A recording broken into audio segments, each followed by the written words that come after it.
I want to ask you about some of the um, news events that happened um, in the early '60s, and um, if you were there working at CBS News, and what the impact was, what it was like to be behind the scenes of covering these events. Um, you started talking about when President Kennedy had been shot, and um, and how you left Kangaroo, but later you came and worked on the floor. Do you remember how long you worked on the floor covering the Oh, the assassination? session. I don't know because an event like that would just go on and on for a while until someone decides, well, we can put it to bed and then pick it up tomorrow or whatever. The late news will take over because you go past the allocated time, things just get preempted, you know. So I don't know how long we stayed on the floor for that, but it was a long time. What was the challenges of managing a floor when you're on the air constantly like that?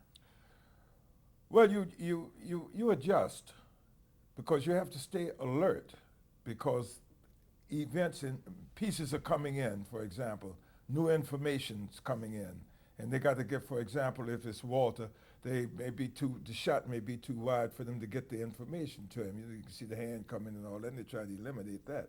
So they just have to go in and they have to work out a way of getting it to him without, without it being obvious, and that sort of thing. Um, did you work when Martin Luther King, when his funeral? Yeah, well, the funeral especially. Went to Atlanta, and I worked up for the network. I worked up on the stand where all of the celebrities were, and where they brought the casket down to the base, and I'll never forget. We had Mahalia Jackson was going to sing, and we had to spin that piano. And so the director told me, because I'm on headset with him, the director told me, Jimmy, where Mahalia's going to sing, we can't even see the piano, man. You got to get that piano down further for us to shoot it because there's a canopy and they can't shoot under the canopy. So I turned around and looked, and leaning on the piano was Mayor Lindsay from New York and Governor Rockefeller. They leaning on the piano talking to each other. Then back. And I walked right back to them and I said, Mr. Rockefeller, Mr. Lindsay, give me a hand, just push the piano, please. And then they both helped, and they both helped me with the piano down at the bottom. Governor Rockefeller told me, he said, you're the first person that ever made me do manual labor. But we got it down. And I remember having a hot discussion with the God, the names escape me now at the moment, with Jesse Jackson and chap that became mayor of Atlanta. What was his name? Andrew Young, Andy Young.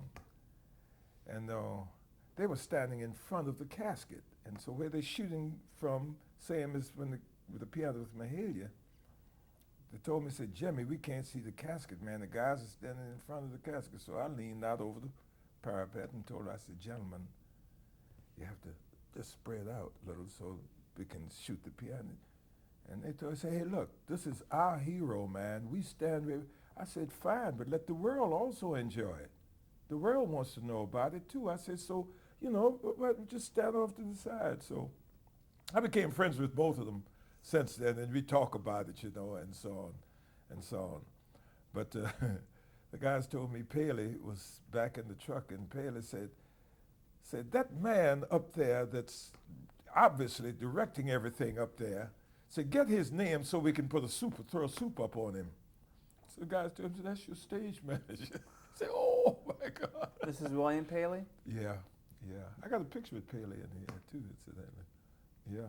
who was the head and founder of CBS. Big Daddy, great man. For this business, this man, they know better, no bigger. because he loved the industry, and this was his baby, and he nursed it properly, and it ran like a smooth engine when he was at the helm.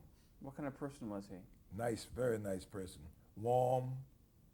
Because I remember during an election night, he came over to the studio, and where I was sitting, because I handled the anchor position, and I couldn't see somebody behind me. All of a sudden, I felt two hands go over my eyes, and I turned around like this to look, and it was him. You know, he said, "Hey, Jimmy, how you doing?" You know, it was great. It was nice, very nice. Were you working during John Glenn's Earth Orbit, the first one? Oh, I was with Walter for the first one. Oh, when we did the walk on the moon, I had a different assignment. CBS rented a hangar out at Grumman's airport, I guess, because where they build their planes and so on and so on. And we decorated the hangar. We took black velour and hung it so it was blacked out completely inside. And we got rocks which were simulated the same as the rocks on the moon rocks. And they had a real limb. CBS, I think they bought it or rented it or whatever, but a real limb. And we had an astronaut, Scotty, can't think of Scotty's last name. But anyway, we had a real astronaut. And what would happen was they had me piped, I was running the situation there, they had me piped in to the transmission from the moon so I could hear everything that was being said on the moon. And so all of the different experiments that were being laid out, if you can remember that incident, they were laid out several experiments on the moon. And so each time an astronaut was, whatever he was doing, we duplicated in this hangar. And that was just in case we lost transmission to the moon, and we did at one point. And although they put simulation, they super simulation up there so people wouldn't think that we were putting people on, you know. And I could direct the astronaut here because I was hearing what was taking place on the moon. And we simulated the whole thing. Then as a fun thing, when they took off and left the moon for a fun shot just for us, for the network, we showed what had happened, that the thing is gone now, and so on. And then at the last shot, just as the thing, I walked out on the surface of the moon and waved bye to the guys. I got a picture of it. I didn't bring that picture, but I got a picture of it. So I said, Jimmy's on the moon. So there's some fun moments. There's moments of humor and all that in between the news. Yeah, but the seriousness of it, you know, never escaped anyone. Yeah. Now, when you started working with Cronkite, would you travel with him? Yeah, we would go because of like Cape Canaveral. I went to Cape Canaveral with him several times for the moon, for the launches, you know, and that sort of thing. And whenever we had conventions and all that sort of thing. And then in the early days, the network sent, along with each candidate, the network sent a crew, camera crew and all, along with each candidate, because I traveled with Jimmy Carter when he was running. So you would follow various presidential candidates? Yeah, we did assign a person to each one. Yeah. Jimmy Carter and who else? I was with Nixon for a while, and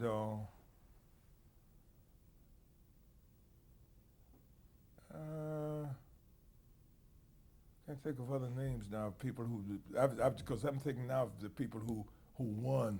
Right. But a lot of the people who didn't win, I was with them, with several of those too.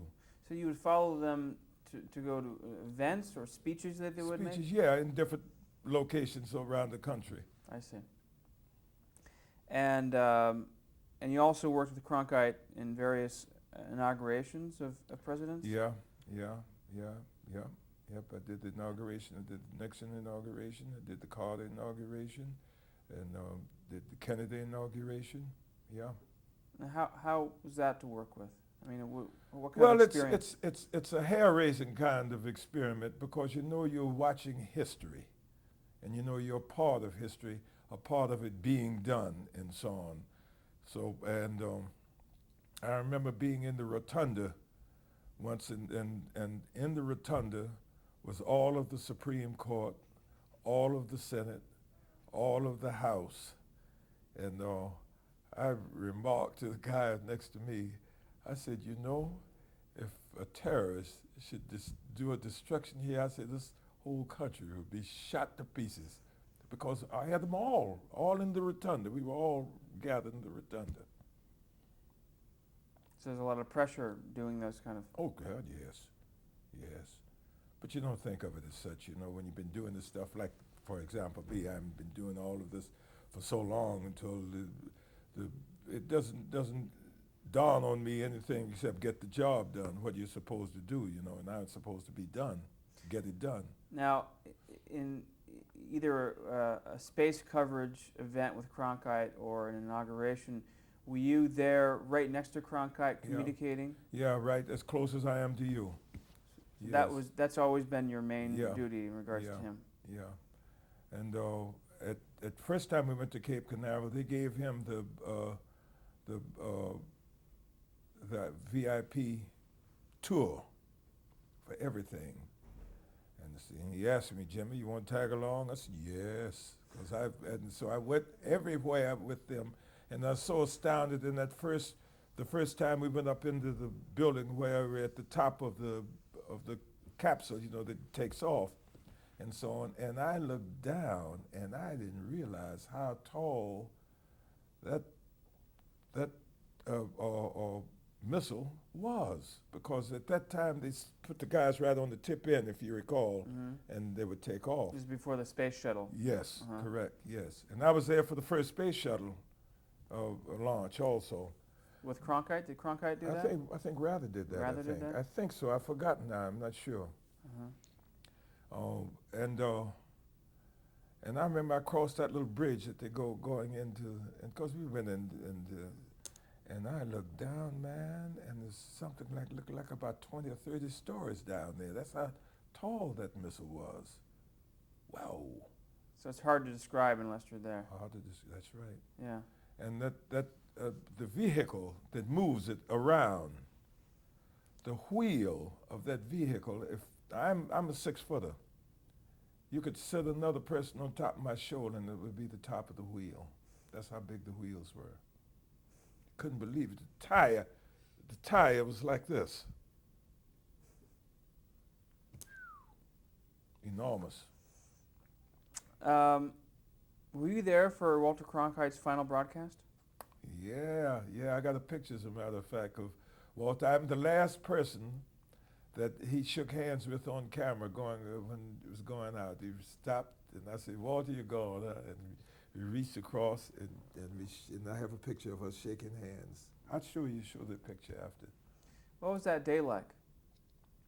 Well, it was historic for us because I hated to see him go. Oh, I love Rather, because Rather and I are very good friends, you know, and have been. But I hated to see Walter go. But you know, I know that's changing of the guard. You know, because he was special. So, Yes. how would you describe the mood around the studio that day? Well, it was kind of like what I'm expressing. People, because they all like Rather too, see. But Walter was like an icon. He'd been there so long and established, you know, in that position and so on, until you kind of hated to see him depart. Do you think it was the right decision for him to do at that point? Well, I guess that has to depend on how he feels about it and how the rest of them feels about it, you know. I think it was voluntary. I think it was voluntarily. I don't know, really. But he didn't seem to be bothered by it, you know, any sadness or anything like that. Didn't appear to me anyway. So when Cronkite left and Dan Rather took over, he was Cronkite's successor. You continued with the Evening News Yeah. and have to this day. Yeah, yeah. Not Um, on a continuous basis now because I'm retired, but I still work for them whenever they need me. If the person isn't there, can't be there who's supposed to do the show or something, I'll do the show. Yeah. and so you were with Dan Rather in the 1968 political convention. 68? No, Cronkite. Right. Oh, Yeah, that was Cronkite. Cronkite. Yeah. Dan was on the floor. Oh, that's Dan right. was a floor correspondent. He was still involved. Yeah. Tell me about the '68 convention and you were up in the booth with Cronkite. Yeah. Tell me about that. Tell me that story. Well, even prior to that, I was out in the park with Mike Wallace because we were doing some location things, descriptions, and there was a demonstration out in Franklin Park, is it? I've forgotten anyway. It's a downtown park, Chicago. And Mike was doing a on-the-scene broadcast, radio broadcast. And while we were in the park, all of a sudden people came to the park, hoodlum types, and they were trying to turn the car over. The police used tear gas and tear gassed the people, and the police came over and started giving us the seconds to get out of there. Move out of here now. And Mike Wallace, the reporter, hey man, stay here. I want to get this. And I didn't say a word to him. I just told the driver, get this thing out of here. Let's go. And we moved on out. And we're ready to go gasping because tear gas. And then we got to the hall, and it was unbelievable. Groups of cops, and they were laughing and laughing about how they'd beat up people and so on. I heard one saying to the other, I got me too today, and keeping score. Describe what was going on. Set it up for us. Well, apparently, Daley, who was the mayor, didn't want other people demonstrating who was against whatever it was he was for. This was in Chicago. Yeah. And he had his police force set up, and they were hoodlums for that. And they were doing it by force. So I don't know all of the ramifications, about the thing and so on, the political ramifications. But I know that they didn't want certain people demonstrating, et cetera, et cetera. He wanted it done his way. Of course, we had an interview with him in the booth with Walter. And where we had him sitting with Walter, the same as you were sitting with me, he had all behind him at an area in the arena, he had loads of people, he had hundreds of people. Now the hall is empty because this is during the day. The hall is empty. And he would say things to Walter, and when he would say things, he just turned and raised his hand like a signal, and the people would jump up and start cheering and holding up signs and all that sort of thing. And Walter told him, said, listen, you're telling those people what to do. He said, so what? He pointed at me. He said, he's telling you what to do. I got a picture of Daley when we did that interview with him. Yes. Were you telling me earlier too how that you were looking down with binoculars down onto the floor? And Oh, you mean when Rather? Yeah. Oh, I was up in the booth with Walter, and because working, getting all that paperwork and so on together for the broadcast, because we did the news out there too. We were going regularly with the news at the appointed hour, but then the convention would be a continuation of on air. And I was looking, just scanning the floor with the binoculars, seeing if I could see anyone I recognized, anyone I knew. And I happened to pick up Dan, and Dan was talking to some Secret Service men. I assumed it was Secret Service or Treasury Department, somebody. Anyway, I could see Dan pointing to his credentials on his chest. So I assumed they were discussing credentials. And one of the guys just said as if yeah, okay, and turned as if he was going to walk away and then wheeled around with a punch into the stomach. Big punch in the stomach. Floored Dan. But I admired Dan because Dan came up off the floor swinging. He sure did. And they finally broke it up, but they tried to arrest Dan because when I called Walter's attention to it, Walter got right on the phone with our producers, and they went right down to and got it squashed. But there's a piece of film where Dan Rather is on the floor and he's trying to talk, which the camera's high up above, and we've captured that scene now, and they show it every once in a while. So it was a pretty rough time. Right. Oh yeah. 68 was a busy year for you. It was. It really was, because 68, I started working 60 Minutes. 60 Minutes started in 68, and I was assigned. I had 2 stage managers assigned to the show at that time, but Dave Fox and myself. Now they only use 1 stage manager. But also in that year was the 68 convention, and also for me, as on Captain Kangaroo, started as an actor, 1968. There's something else happened in 68, but I can't remember what it was now.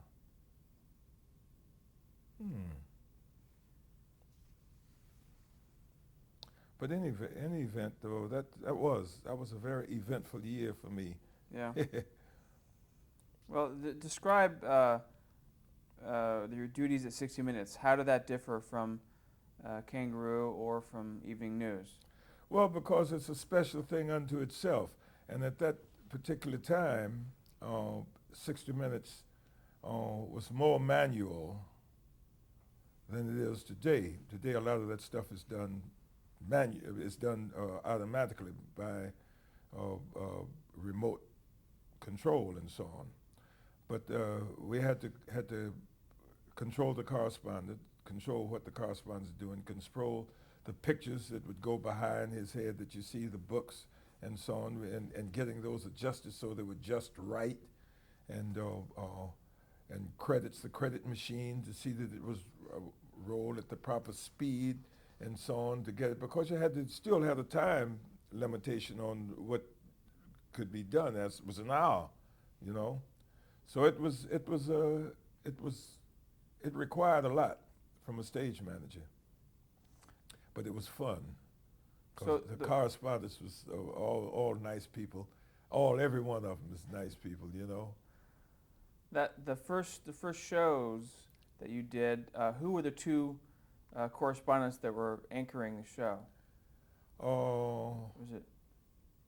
Was Mike Wallace, and was it Harry Reasoner? Harry Reasoner, yeah, that's what I was about to say. Yeah, Harry Reasoner and Mike. Yeah. Then I forgot who the next one was. Was the next one Dan, or was the next one Morley? I think it might have been Morley.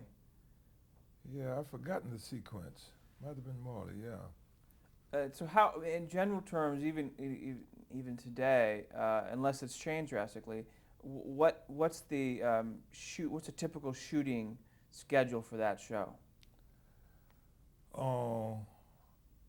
Well, generally we do it on a Wednesday and a Thursday, or Wednesday, Thursday, and Friday. A lot of it depends on what a correspondent has to do, who's going to introduce a piece.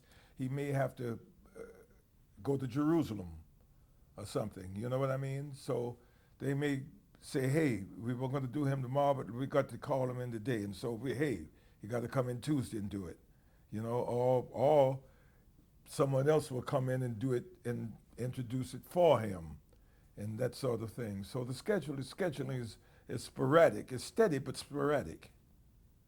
How is it working with Don Hewitt? Oh, wonderful. Don, that's my buddy. Don always got, I don't know if you've been around him enough to know he got a joke, man. He loves to tell jokes, and he's got good ones. And it's hard. You start telling him a joke, and he'll finish it for you because he's already heard it. Yeah. Yes. How would you describe him as a personally and professionally, I should say? Both super, top of the line in both departments. Have you ever gone on location with any of the 60 Minutes crew? No, I don't believe so. Because most of their things are done, out somewhere generally. And they take just a camera and the correspondent generally, I guess, and the producer, or a producer and a writer. Let me jump back for a second. Dan Rather, how was Dan Rather different to work with on the Evening News compared to Cronkite? Well, they both are proficient, and they both demand that you do your job, which I think is the proper way to go about it. It's just personalities. You learn what a person's personality is. You learn whether he wants tea and he wants coffee, and so you have what he wants there at the time when he wants it, or he don't like for people to sit over in a certain area because it may be distracting to him. So you learn these things about the individual idiosyncrasies, But other than that, both are very professional, and that stage manager appreciates, because it enables him to work professionally, Mm-hmm. Now, you've also stage managed every U.S. Tennis Open. Yeah, I did this. I think it's 31 this year, because incidentally, that's 1968 again. That started in 1968, and that's when I started doing that. Is 68 your lucky number? Must be. It's amazing. Yeah. Now, what are the challenges of doing that?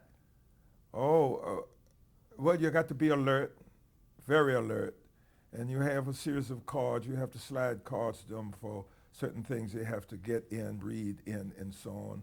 For example, when they're getting the credit for the dirigible and all that sort of thing, and and if you see them making a mistake and something, if you have to be aware of it and correct them quickly. Who's making a mistake? One of the correspondents may have misjudged something or something of that nature, and you got to be listening constantly, listening and watching, because again, in that there's no room for error. Then you'll get guests. They will have someone come up to sit in the chair, one of the guests. But you're getting people who are not hip to television, and from that point of view, so they need guidance. Got to get them mic'd and so on, and make sure they sit where they're supposed to sit, and it can be challenging, very challenging. Are there any fun aspects to being on location, shooting something like that? Yeah, because I like the game, for one thing, and I know all of the players. I've known like McEnroe and Connors and all of them since they were juniors. So, and I knew Ash very well, and so on, and little Tracy Austin, when she first came, and she had braces in her teeth, correcting her teeth when she first came. And so it's fun because I've known them all, and they all know me, So it's been fun watching them grow up in their game. What do you? All right, I will change tapes.